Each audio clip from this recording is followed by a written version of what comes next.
Hola, ¿cómo están? Mi nombre es Candela Bentancor, soy licenciada en Letras y correctora literaria. Estamos en el cuarto y último encuentro del ciclo de las tertulias literarias del Museo Checo Ricardo Miralles, así que espero que las hayan disfrutado. Hoy vamos a trabajar sobre Un segundo sombra, la última novela que escribe Ricardo Miralles. Así que vamos a hablar primero un poco de Caporá, de la clase anterior, para quienes no estuvieron o para quienes no pudieron verlo. Y bueno, como saben, después estos videos se van a encontrar en la página de YouTube, en el canal de YouTube del museo, para quienes quieran volver a consultarlos o para quienes no hayan tenido oportunidad de seguirlos vivos y necesiten informarse sobre la obra de Ricardo Miralles. Así que no sé si puedo empezar a hablar. Sí. Bueno, genial. Entonces vamos a empezar hablando un poco de la obra que trabajamos en el encuentro anterior, que es Caporá. Vamos a hablar así a grandes rasgos. Más o menos inicia Miralles los manuscritos en 1915. El ballet pasa por distintos estadios. En algunos parece que el proyecto está bastante formado, pero nunca llega a concretarse. Solamente se exhiben las pinturas de González Garaño en Madrid en 1921, pero el ballet en sí jamás se lleva a cabo. La crítica consideraba en un principio que las pinturas de González Garaño eran exclusivas de él, pero actualmente se sabe que Miralles también influyó a partir de algunas libretas con algunos bocetos que se encontraron entre sus cosas. En cuanto a las influencias, habíamos dicho que tiene influencia sobre todo estética de los ballets rusos con los que toman contacto en 1910-1912 y que además tiene influencia del simbolismo y la subjetividad en contraposición al naturalismo y la objetividad. También habíamos hablado de una influencia pictórica de Anglada Camarasa, que prefiere más el decorativismo que el realismo, y habíamos dicho que estas influencias despiertan la búsqueda de una obra total, que pueda combinar escena, música, danza, pintura, escritura, y esto se traduce en la unidad entre los manuscritos y las pinturas de González Garaño. Entonces esto da cuenta de un trabajo en conjunto de ambos artistas. Habíamos hablado también de algunas versiones de la leyenda, de la figura del Caporá, de la reescritura del mito, que se basa sobre todo en la necesidad de volver a las raíces fundantes de nuestra tradición, agregando los componentes del arte moderno que traían de Europa, por ejemplo el orientalismo, la visión exótica de la naturaleza, de lo femenino y las relaciones verticales entre las tribus que se fundan en una dialéctica de conquistador-conquistado. Habíamos dicho, por ejemplo, que la tribu de los guaraníes se consideraba superior a la tribu tupí y así sucesivamente. Así que bueno, de eso habíamos hablado un poco en el encuentro anterior. Hoy vamos a hablar de Un segundo sombra. Vamos a empezar hablando sobre el contexto de las vanguardias. Habíamos hablado de un contexto de política inmigratoria. Algunos sectores buscaban reemplazar la cultura tradicional y desarraigarla mediante la secularización de la cultura. Es decir, se busca integrar nuestra cultura al capitalismo, es decir, una cultura con un signo cosmopolita cuya meta era el progreso y la modernización. Las modas intelectuales y artísticas se desarrollaban más que nada en cenáculos de élite, donde se frecuentaba la literatura europea y se mantenía la actualidad de todo tipo de arte, de todo tipo de disciplina. Entonces, en este marco, las publicaciones periódicas, como diarios y revistas, son un instrumento esencial para la circulación de ideas artísticas y políticas. El fenómeno de la vanguardia sabemos que parte desde un espíritu rebelde que cuestiona las normas implantadas por la sociedad en materia de arte, también en todo tipo de arte, música, pintura, escritura, en las costumbres sociales también, entre otras cosas. En Argentina, el periodo más creativo de las vanguardias se da entre 1920 y 1930, cuando la cultura es sobre todo influida por la política. Vamos a tener dos grandes grupos, que son los de Florida y Boedo, que si bien no marcan dos actitudes estéticas definidas, pasan a la historia como dos grupos opuestos. Ambos tenían sus publicaciones. Florida tenía su redacción en Calle Florida, obviamente, que era una calle céntrica, aristocrática, y contaban con la publicación de la revista Proa. Representaba sobre todo el cosmopolitismo y nucleaba a escritores jóvenes que tendían más a la poesía.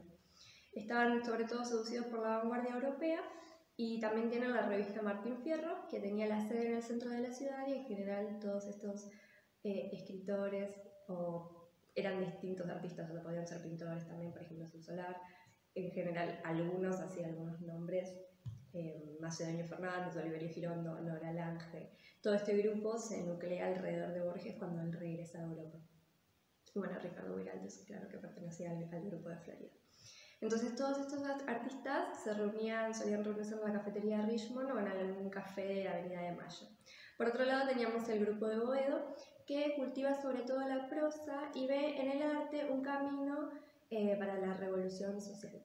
Tenía como sede una calle alejada, más de tanguera, más proletaria, en Boedo, y tenían como centro la editorial Claridad, que publicaba las revistas Los Pensadores y la revista Claridad.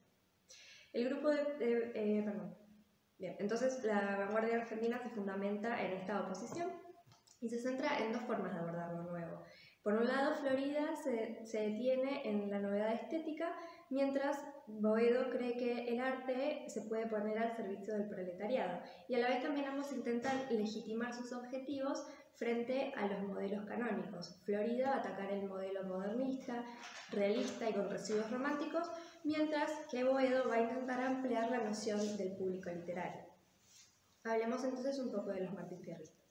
Dijimos que el grupo de Florida se nuclea alrededor de la figura de Jorge Luis Borges cuando él regresa a Europa. Ya mencionamos a algunos de los artistas que se nuclean en torno a él.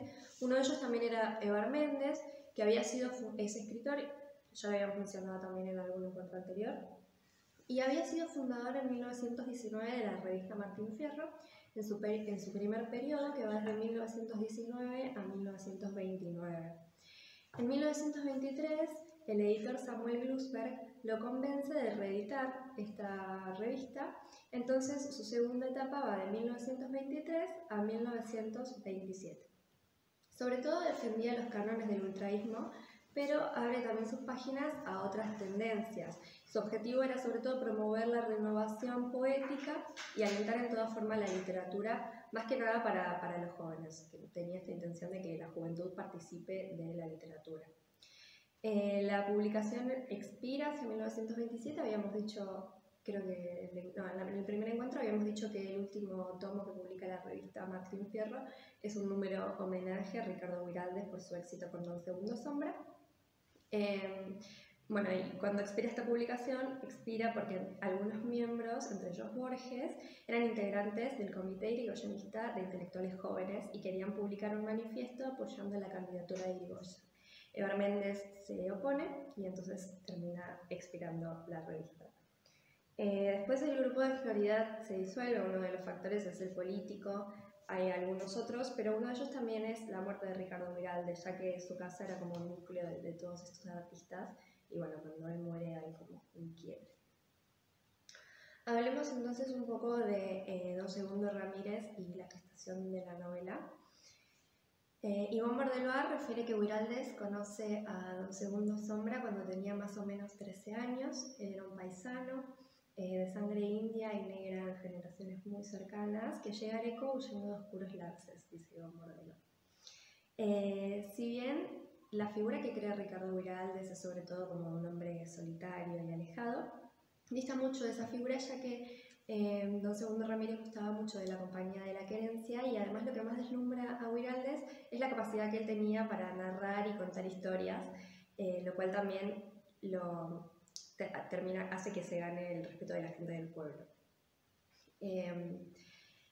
También Iván Bordeloa va a decir que la génesis de Don Segundo Sombra está bastante alejada de un relato costumbrista o criollista, como suele leérsela normalmente, y va a decir que el ambiente y el rumbo del relato responden a una necesidad de que la personalidad del protagonista postule un arquetipo ético, y que este arquetipo es necesario en este momento preciso de la carrera de Viraldes como escritor.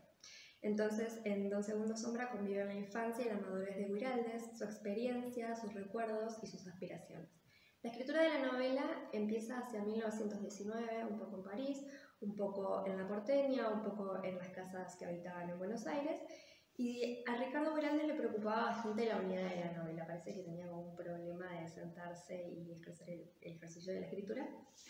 Y sin embargo, esta fue la novela con mayor continuidad de su parte.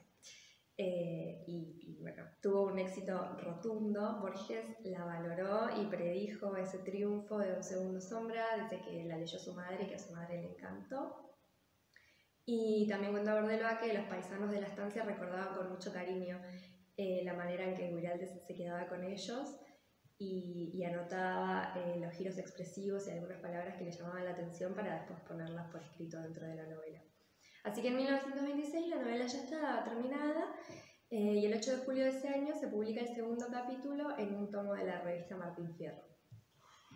Ya cuando se publica, Lugones, que no se había pronunciado desde el fracaso del cencerro y el fracaso de los cuentos de muerte y de sangre sobre la obra de Guraldes, publica un artículo en La Nación que termina de consagrar la obra y le atrae mucho la autenticidad y la importancia de Don Segundo Sombra. Admira la claridad y la solidez del trazo con la que crea este personaje, la habilidad de marcar con unos rasgos muy simples el perfil de un hombre que termina por alcanzar un arquetipo perdurable en la literatura argentina. En cuanto al argumento de la novela, tenemos un argumento muy sencillo, de un personaje muy oprimido por el aburrimiento del pueblo, que se fuga para iniciarse junto a este padrino adoptivo en los aprendizajes de la vida del recero. Para él no se trata solo de aprender las habilidades paisanas, sino también de adquirir la sabiduría del hombre del campo, que tiene como una raíz muy estoica.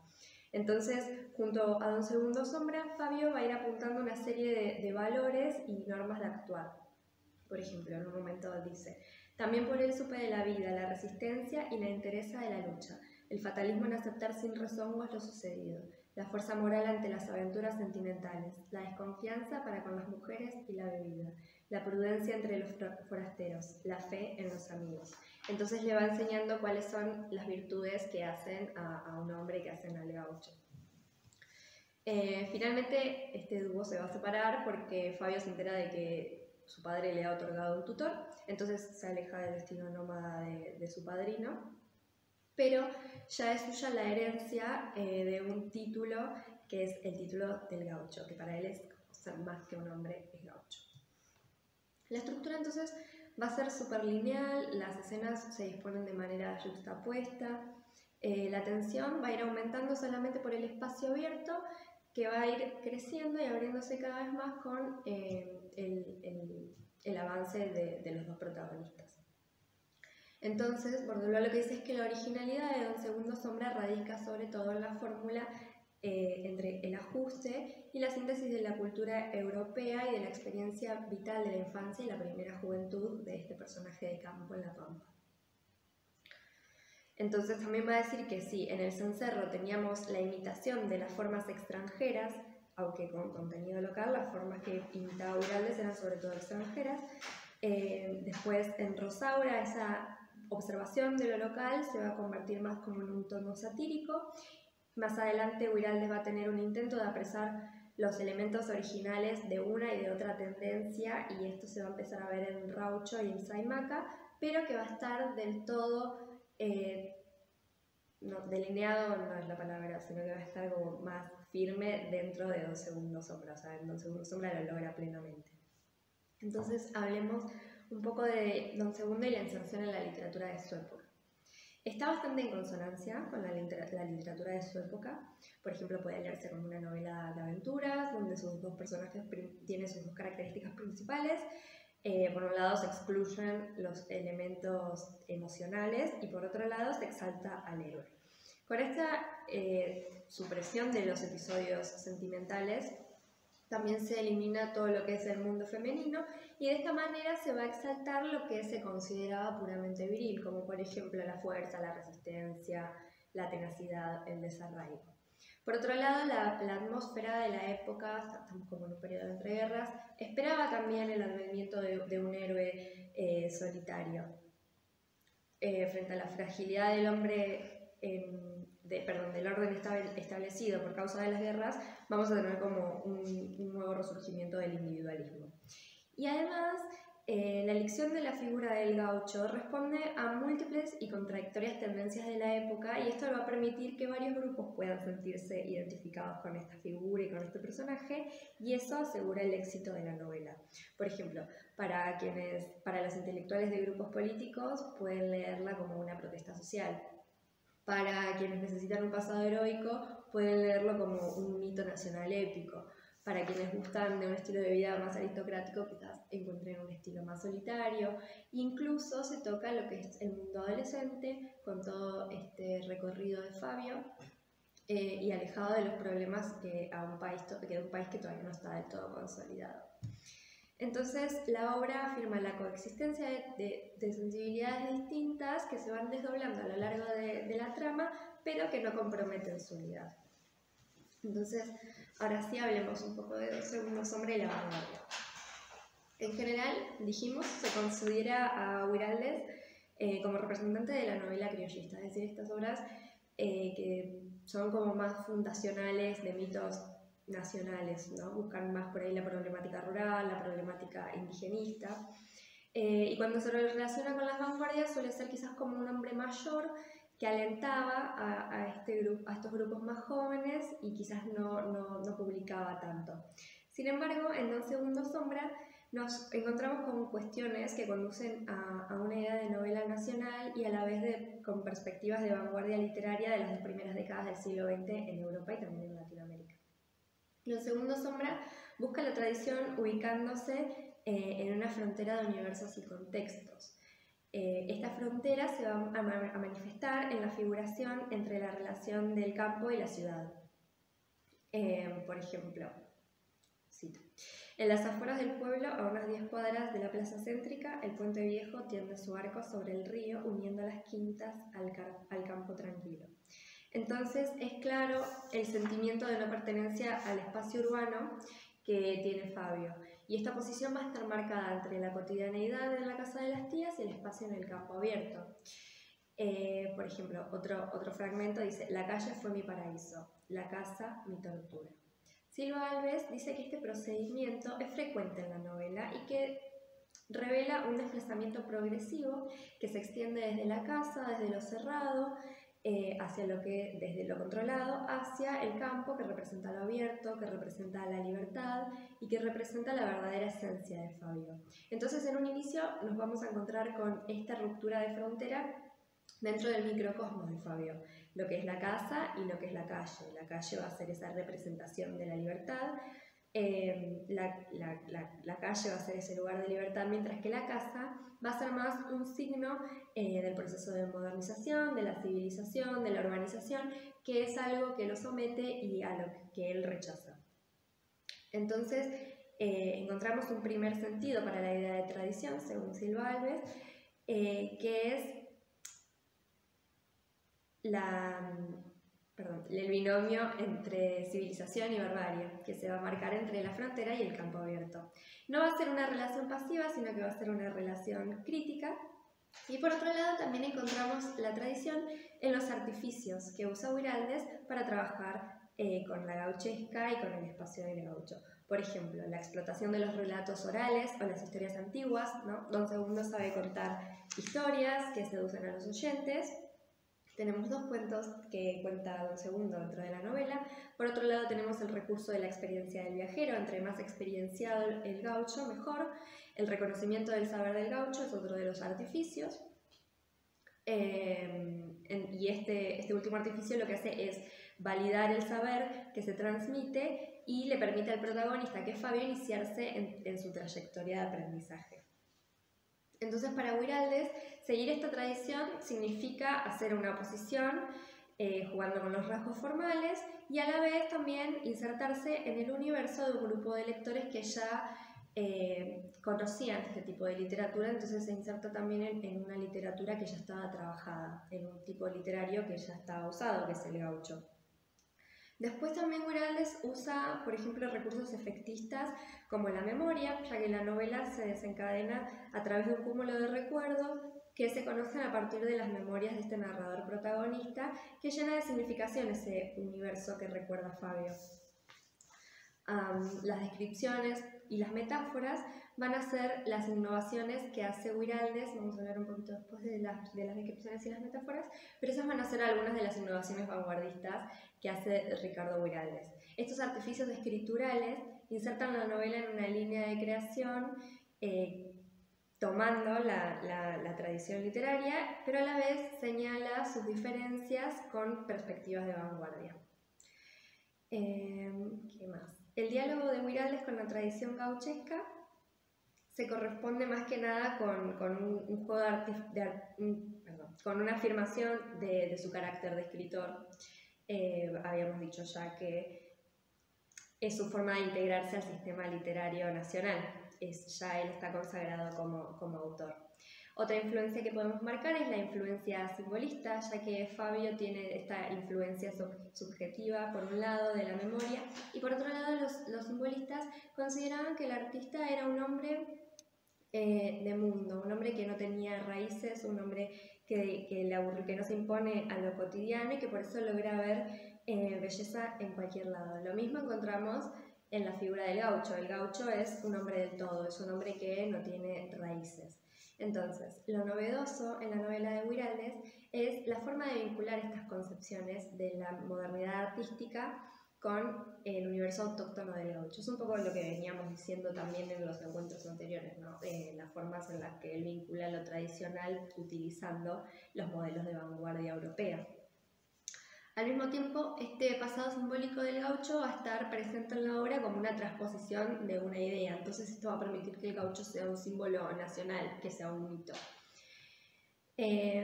Bueno, hablemos un poco de la inserción de otros géneros literarios. Habíamos dicho que tenemos, por ejemplo, relatos, que son algunos cuentos. Creo que El viejo Miseria y El gaucho Dolores.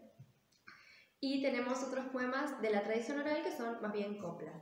Estos géneros literarios que se van integrando enfatizan el carácter de ficción de la novela. Tienen sobre todo la función de construir el lenguaje, porque a través de ellos se puede mostrar el habla gauchesca en una forma más coloquial o en una forma más casual, que era la de los fogones y los relatos. Después tenemos el recurso de la metáfora, que es un elemento que se vincula mucho al universo del gaucho y se usa para describir la geografía, las situaciones, las percepciones, los modos de pensar. Entonces, Guiraldes intenta asignarle un estatus literario a estas metáforas que eran cotidianas. Ya habíamos hablado también del uso de la metáfora en Guiraldes, pero los gauchos utilizaban metáforas constantemente, solo que quizás no lo sabían o no sé, no le daban el carácter de ultraísta. Entonces, esta forma de asociar elementos que ya pertenecen a la tradición argentina de una forma de vanguardia, o sea, de enmarcarla dentro de lo que es el ultraísmo, utilizar una metáfora común y corriente, pero poder enmarcarla en esa vanguardia, es también una innovación de Guiraldes. Estas formas de asociar las realidades también se pueden relacionar al creacionismo, por ejemplo, que es otra vanguardia. Entonces, bueno, el lenguaje del gaucho en sí ya corresponde a un ideal de expresión vanguardista, porque utilizan metáforas libres, porque son creadores, porque no tienen una lógica determinada, y porque tienen una imaginación muy abierta y además tienen sus formas de describir las cosas que van viendo a lo largo del camino.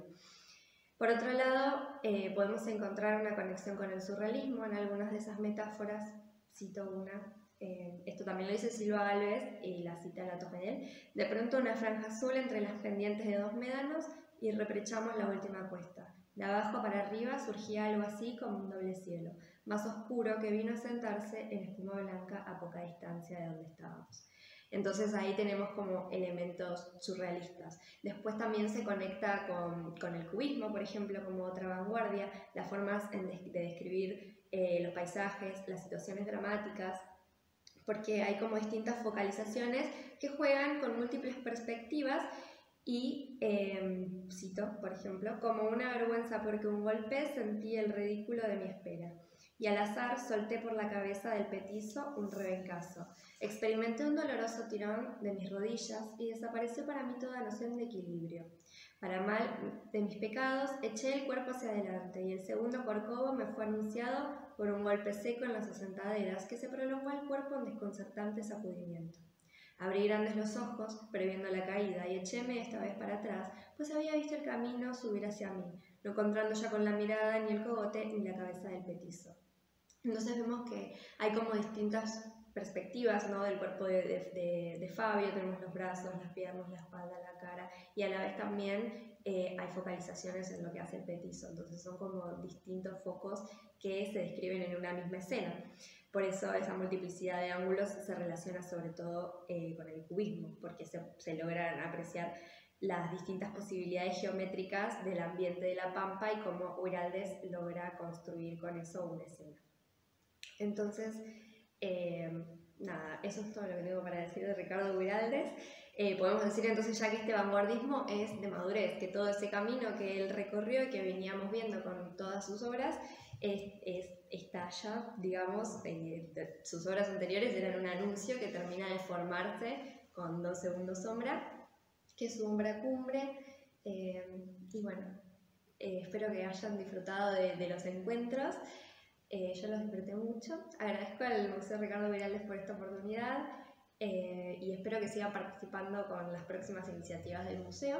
Recuerden que teníamos un sorteo, así que no sé si me quieren decir quiénes son los ganadores para... ¿Digo? Sí. El Caporá, Karina Fandiño. El Caporá para Karina Fandiño. Y Cuaderno de Disciplinas Espirituales, Lucía Gómez. Y Cuaderno de Disciplinas Espirituales para Lucía Gómez. Así que felicitaciones a ambas y bueno, muchas gracias a todos.